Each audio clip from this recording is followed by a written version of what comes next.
Okay, we're going to open up our agenda today, December 14th, for the Legislative Committee, and assume that we have an update from our federal legislative representatives. Gary Orchman. Is Gary from the Carmen Group on the phone? Yes, Mr. Chairman, I'm here. Happy to okay. give a brief update report. Yes. Go right ahead, Gary. Okay. Brief update from my written report here. I would start just reiterating about the most significant development from the administration standpoint for us is the announcement in November of the rulemaking process being started on the ultra-low NOx rule. This is a major milestone for SCAQMD, and we think this is a very positive development. I've had the chance since that announcement there in mid-November to talk to several people at the EPA and also with our industry coalition, who's been very helpful in getting us to this point. And I think the point of emphasis right now is to say that, this is the start of a process. It's a very positive development, but we have to be vigilant about where we go from here. The EPA is saying it will not put out a rule until early 2020, so there's going to be a lot of developments between now and then. And, I detect in talking to the industry folks, some divergence of opinion of how things will go, whether it will be a stricter rule to the extent that SCAQMD might want, and some of the trucking industry people are looking for something a little softer. So all of this is going to be sorted out over the next year. I think a lot of attention will be the extent to which science is used in developing the rulemaking, and there was controversy about that in Washington of how the Clean Air Science Advisory Committee is being used by this administration. They've cut out some of the subcommittees that they were using for particulate matter and things like that. So we're going to watch that very closely and be engaged on that. So that's the quick update there. Also, I'd like to turn quickly to the subject of infrastructure, which we try to follow as closely as we can. Infrastructure is one of those things that, on the surface should be a bipartisan thing that the administration can do with the new divided Congress here, and we're hoping that that's the case.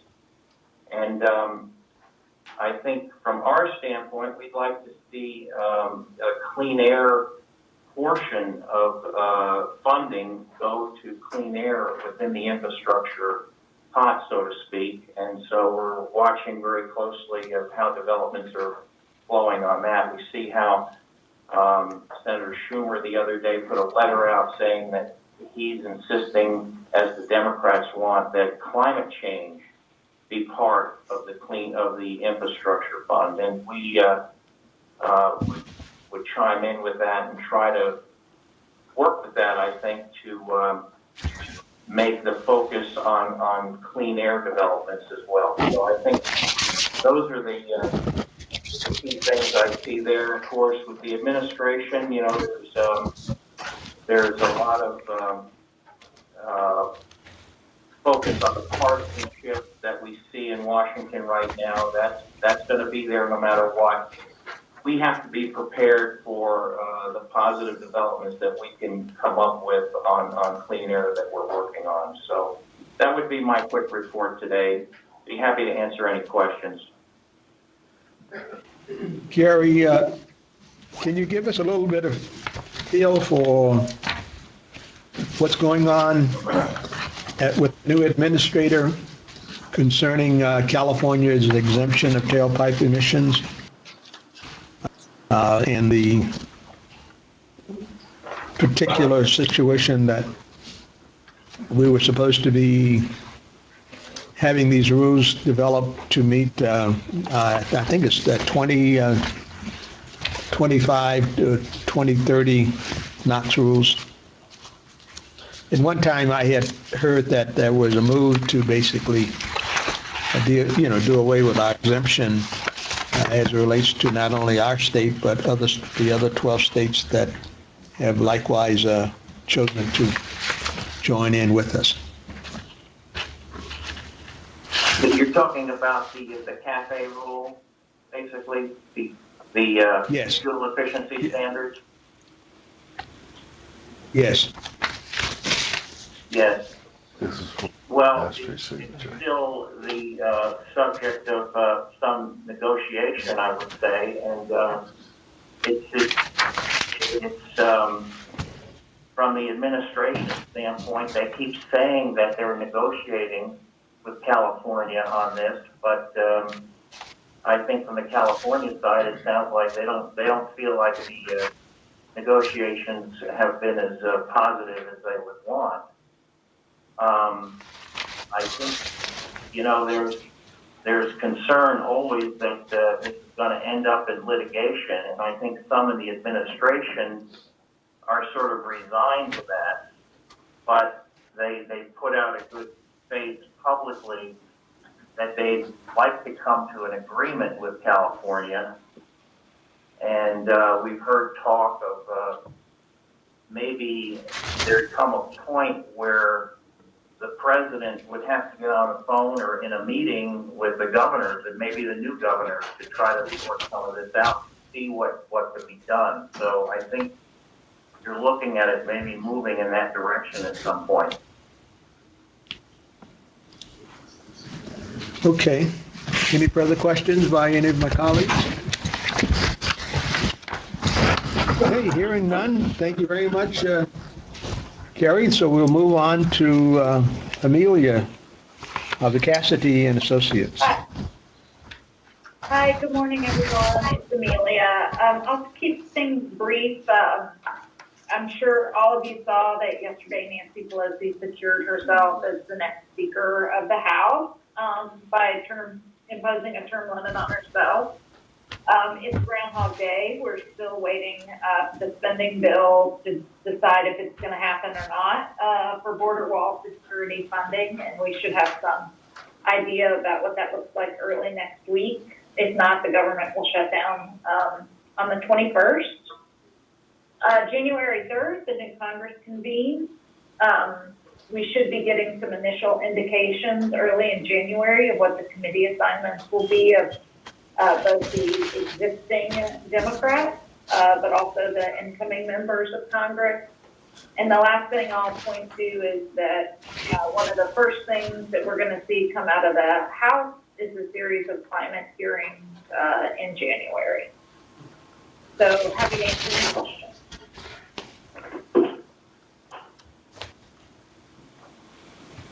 What happened? Any questions? She's asking if there's any questions.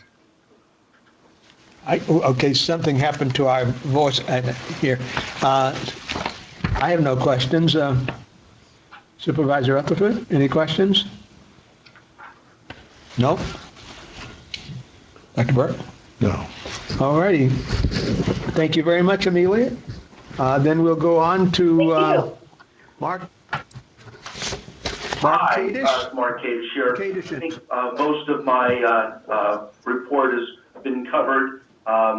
We are also, the only thing I would update is, like Amelia, we're watching. There's a number of new Californians from your area who will be getting new assignments. And we'll be working with Lisa and Derek both on their assignments and on the rest of the California movement as we look forward to your trip coming up in the early next year to make sure that we're both touching new folks to our delegation as well as taking advantage of maybe new committee purchase from members that have changed committees. So there's really that's just my short update, but I'm happy also to take some questions. Okay. Any questions? All right, none here. Mark, thank you very much, and Thank you. have a nice holiday for all of you guys. And we'll move on to our second item. It's of update. Mr. Chair, Of, Dr. Yes. Parker, Before we do that, I would just recommend that we ask if there is public comment either at your site, Supervisor Rutherford's site, or this site on this item, and that if there are public comments, that we limit them for 3 minutes for the entire agenda, and then additional 3 for public comment, if that's okay with the chair. Okay. So, Do you want to do them after each one, or yeah, what I would recommend is that since after the state? yeah, I would say let's do them if I guess Mr. Eder has some comments, so we would just ask that he make all of his comments regarding all the agenda items now, and that we limit it to 3 minutes. Wait a second. One Okay. agenda item, 3 minutes, not all. I mean, I got rights. And I don't know if I have a microphone. There isn't, but I think she's speaking. Is that does the chair want to do that, or would you rather?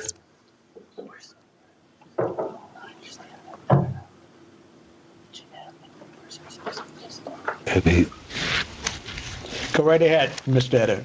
Okay, I think it's important from the get-go here with the Democrats in the House and the climate hearings to bring up that the solar tax credits, the investment tax credits, 30%,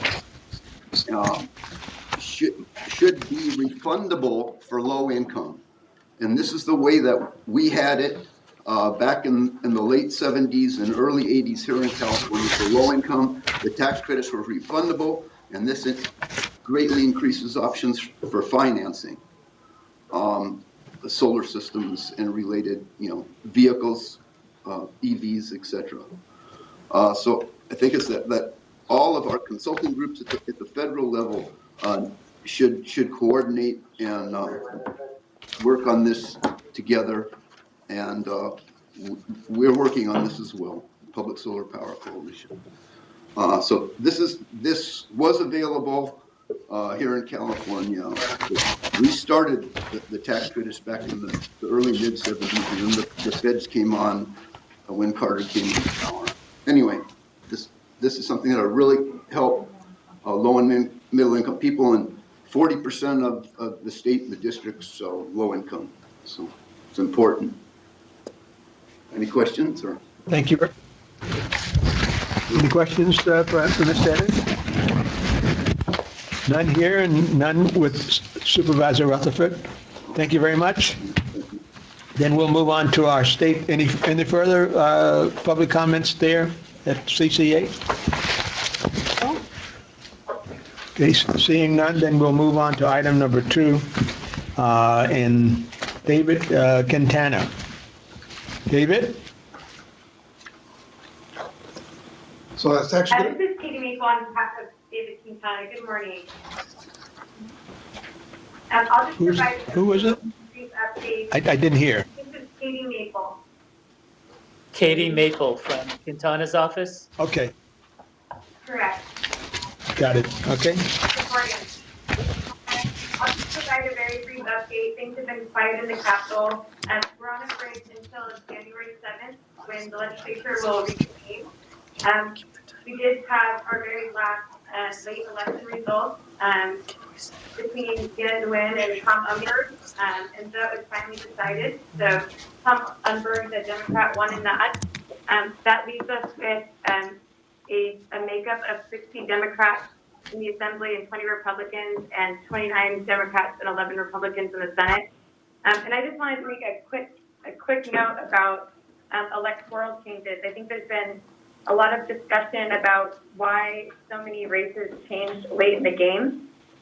This is because of a series of laws that were passed in the last few years, one of which allows ballots to be postmarked on the day of election day, meaning that if you receive a ballot 3 days later in the mail that was postmarked on election day, that is counted. Also, a law that passed that allows voters who forgot to sign their ballot to come back and sign their ballot 8 days later, and that will be counted. But most importantly, one that created what's called the vote center model. This happened in Sacramento and LA and a couple of other counties. And essentially all voters were mailed a ballot, and they can either drop that in the drop box, send it in the mail, or go to what's called a vote center, where they can vote in any number of 10 days up until election days. And so I think that this drastically changed the timing for when we see election results, or in which case we saw some races that were decided much later. And so that is just my quick update, but I'm happy to answer any questions.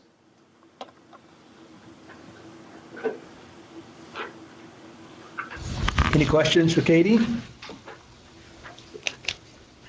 Having none here. Thank you very much, Katie. Next one we'll go to is Will Gonzalez. Good morning, Mr. Chairman and members. Very quick update. Given that the legislature still has session, really needs some support. I did want to share that we had some really productive meetings this week here in Sacramento. The SCAQMD team was here, and we were meeting with our continued efforts around the sales tax legislation next year. We met with a half dozen potential stakeholders and supporters, ranging from the trucking industry to unions to railroads, and thus far continue to get pretty good responses. We continue to work on bill language. So efforts on the way. You mentioned the legislature reconvenes January 7th, so we hope to hit the ground running on our top priority. And that's all I have for this morning.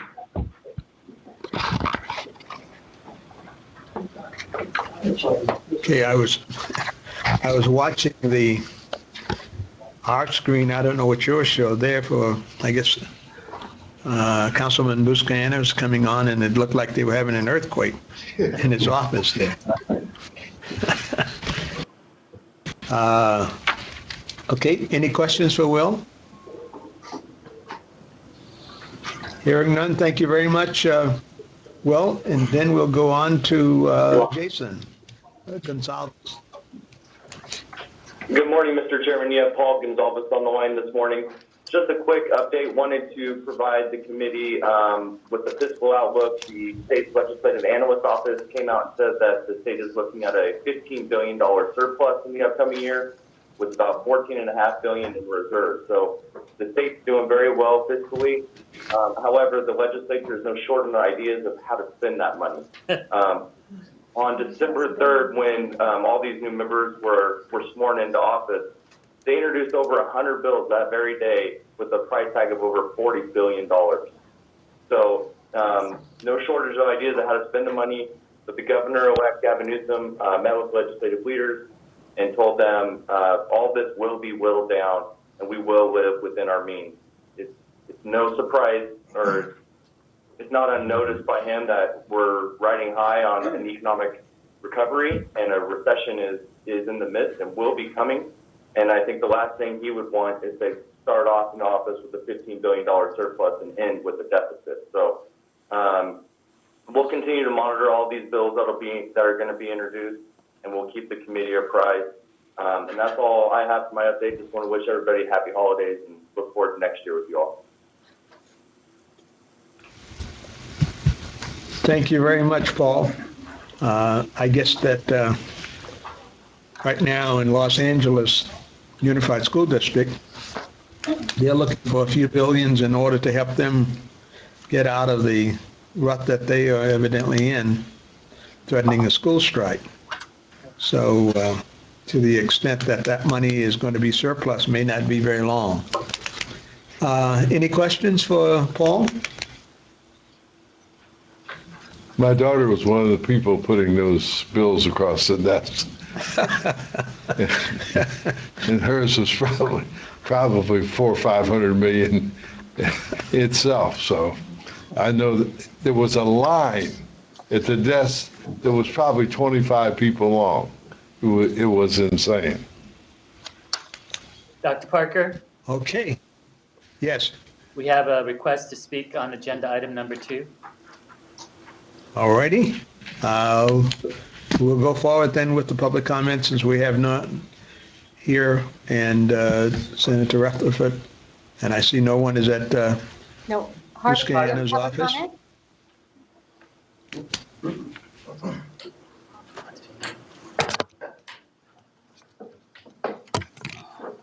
Hello, I'm Harvey Etter. I'm speaking for myself and for the Public Solar Power Coalition in reference to state, pardon? That was Excuse me? In reference to state legislation and issues, there's a lot of effort out now. The investor-owned utilities are basically bankrupt. PG&E went bankrupt back in like 2002. The state was going to buy their transmission and distribution system for $1. That's 2/3 of the state. That was under Republican Governor Davis, and it was through Burton, John Burton, pro tem. Anyway, PUC is looking at ways of studying to prop them up. The fires, climate change, this stuff's real, and they're bankrupt again. And instead of subsidizing them and whatnot, I heard yesterday at a board meeting of the California Power Alliance, Southern California, that in San Diego they're resolved just to go to transmission and distribution. They could bid on that like anybody else. The state could own it. It could be worked out with CCAs and other models of public solar power. We need to act now, and the days of the investor-owned utilities and their monopolies over. They're violating antitrust laws, extending their monopoly into a competitive solar industry, and it has to be stopped. And we've got to build new infrastructure and whatnot now ASAP. Any questions? So our consultants should work on this, and that should be top priority.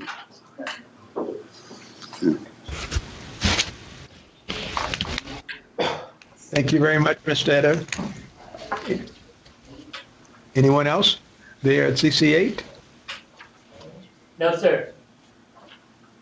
Anyone at Councilman Buscaina's office? All right. And Mrs. Rutherford? No? None here. Well, thank you very much. Then that's all we have relative to our legislative representatives giving us a report. And we have some action items. Phil Crabb and Lisa Tanaka. Yes. This is Phil Crabb. Good morning, Mr. Chair and committee members. Included in the committee packet is a listing of the proposed state legislative goals and objectives for 2019 for the South Coast District. This set of goals and objectives is intended to protect public health, facilitate attainment of state and federal clean air standards within the South Coast, while working with and serving as a resource to state legislators, the governor, federal, state, and local agencies, business, environment, and community groups, as well as other stakeholders. The state legislative goals focus on the following: seeking new and increasing existing funding sources for clean air programs that protect public health and assure attainment of federal and state air quality standards, in particular incentive programs that support the 2016 AQMP. Very much in line with this goal is AQMD's legislative priority in 2019, which is the proposed legislation that would authorize a sales tax measure to be put on the ballot within the South Coast that fully funds implementation of the AQMP, thereby solving the air pollution problem in the South Coast, allowing for attainment of federal standards, and making a great step forward towards protecting public health. That bill does not create a tax or ballot measure directly, but allows governing board action or voter-driven initiative to put a measure on the ballot. Additional proposed state legislative goals focus on working to ensure that the state government does its fair share to reduce air pollution by providing legislative funding and regulatory support to AQMD to implement the 2016 AQMP and meet federal standards, supporting policies and funding that promote the development and deployment of zero and near zero emission infrastructure, equipment, and vehicles, protecting adequate AQMD authority for implementation of clean air policies, programs, and the 2016 AQMP, supporting the use of greenhouse gas reduction fund monies for investments that maximize criteria pollutant and toxic emission reduction co-benefits, supporting energy efficiency, demand reduction, and reliable, cost-effective, and clean energy for the South Coast, and supporting legislative policies and administrative actions that encourage job retention and creation and promote economic growth while working toward attainment of clean air standards. Finally, supporting legislation and funding to promote environmental justice initiatives that reduce localized health risks from criteria pollutant and toxic air emissions, and expand access to clean air technology to disadvantaged communities. This also includes getting the necessary resources to implement South Coast responsibilities under AB 617. Overall, staff recommends approval of the proposed 2019 state legislative goals and objectives. Okay. Any comments, questions from any of our colleagues? Okay. Dr. Burke? None? Ms. Rutherford? None? Okay, I have none. Any public comment? You want comment?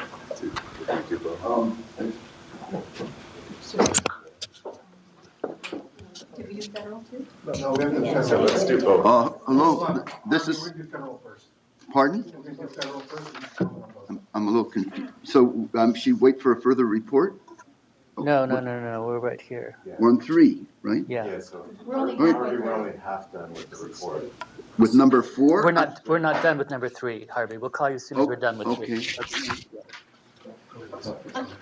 Good morning, Chairman and members of the committee. This morning, I'd like to present the draft federal goals and objectives for 2019. We drafted the goals and objectives with the major themes consistent with our state program. And in mind, keeping in mind to best represent South Coast SCAQMD and what could be a very tumultuous 116th Congress. We created a broad framework based on administrative actions such as rules and executive orders, funding, and policy.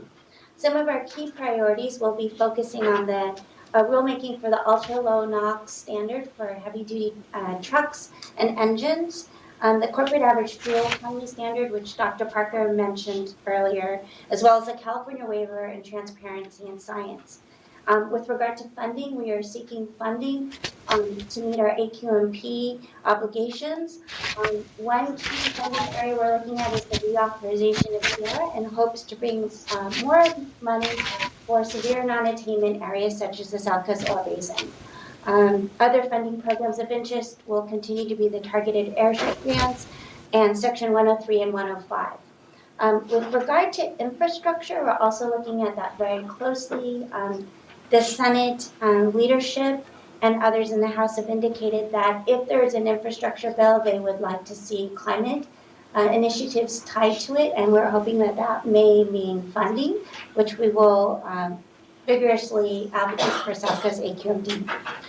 We also have several policy issues which are consistent with state and our objectives. I'd like to note a few changes, and my apologies. Under page 2, we had carried over some language from the previous legislative goals and objectives, and to some it may have appeared that we were not being technology neutral. So you will see in your revised goals and objectives for the last 2 items, we struck the wording that said eliminate the use of technologies generating NOx and particulate matter. And this is consistent with our goal for zero and near zero emission technologies. Lastly, in discussions with our planning and rules department and compliance and engineering, the last item for new source review offsets, and it's not shown stricken in the revised goals and objectives, but we would like to remove that item as it is staff's recommendation that we could take this off. If something should come up, we would come back to the legislative committee for further direction. And that concludes the presentation. Any questions? Any further questions from Lisa? Thank you very much. Now do we do our public comment? Harvey?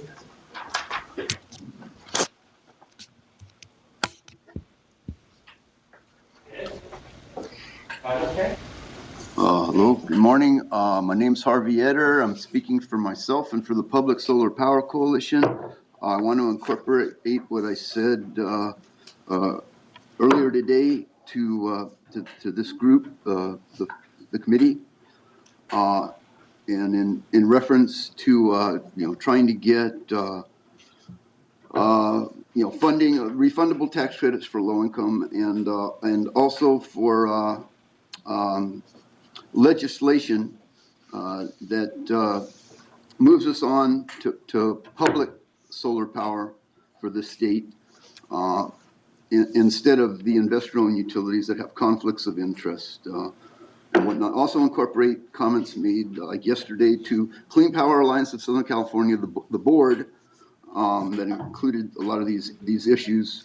Also, there's an article that in the business section of yesterday's LA Times, C1 and C4, about the first introduction to the public of Clean Power Alliance. They're being stuck with there's $1 billion over run and that they didn't see coming and didn't hedge for, and so they want 125 million to Clean Power Alliance, and they're trying to put it in their withdrawal costs. They're setting bad precedents, and it can't be allowed. There's big problems with the PUC. Also, I spoke with the Strategic Growth Council board and the head there, Ken Alex, and of Office of Planning and Research, and also John Laird, head of the Resource Agency. I went to Santa Cruz when I was there back in the early 70s, mid 70s, and worked with Dr. Dick Cooley, who started the program, and did get support from Ken Alex about district heating and especially cooling systems in light of the future climate problems, and this is extremely important. Also, he lives in a CCA area and supports them. There's problems like with Picker and PV before him over at the PUC and the governor's policy. Anyway, we got to talk about these things. They got to be out in the open, and we need to move on to the next level. In terms of environmental justice, already in the record on this working group that's going up on solar renewables, that the study that I did for the PUC, Commissioner Grimes, in 80 and 81 on the low-income solar equity program is also into the record here and should be utilized. Unfortunately, in our culture, maybe others around the world, the more equity you have, the more equal you are. So anyway, questions? No? Thank you. Yeah, I have Harvey, I have a question. Yeah? Because I was trying to follow you and I was having a problem. I'm sorry. If I prevailed upon the chairman to give you an extra 30 seconds, can you summarize what you said? I want to incorporate everything, all my interactions with the district and state and local agencies on the issues of solar development, transition, and control into the record, and that it should be done equitably as soon as possible. Extending, there's problems structurally. We're going to lose. They say Social Security is good for another 10, 12 years. The interest rates are going up, and the deficit and the debt. We got structural problems, and we don't know that we're going to be able to count on the federal government, and then maybe state and local have to build up, health systems and housing, rent to own, et cetera. I want to incorporate. There were the results of discussions with you and with Phil and Wayne, the Solar New Deal in late 16, and like 40 exhibits incorporating that into the record. There's discussion now, I know, about a Green New Deal. Anyway, this is... Okay, right. Harvey, okay. I got it. All right. Okay, thank you. Thank you. Okay. Is that the end of the staff presentation? Yes. Any further questions from any of the colleagues? Is there any more public comment on this item? No, sir. I'll move the item. Okay, the item has been moved. Do I hear a second? Second. Okay. Then we call the roll. Dr. Burke? Yes. Supervisor Rutherford? Aye. Dr. Parker? Yes. Okay. Then that item is then so passed. We have some written reports. Any questions on any of the written reports by anyone? Any comments on it? Seeing none. Is there any other matters or any other general public comment there at CCA?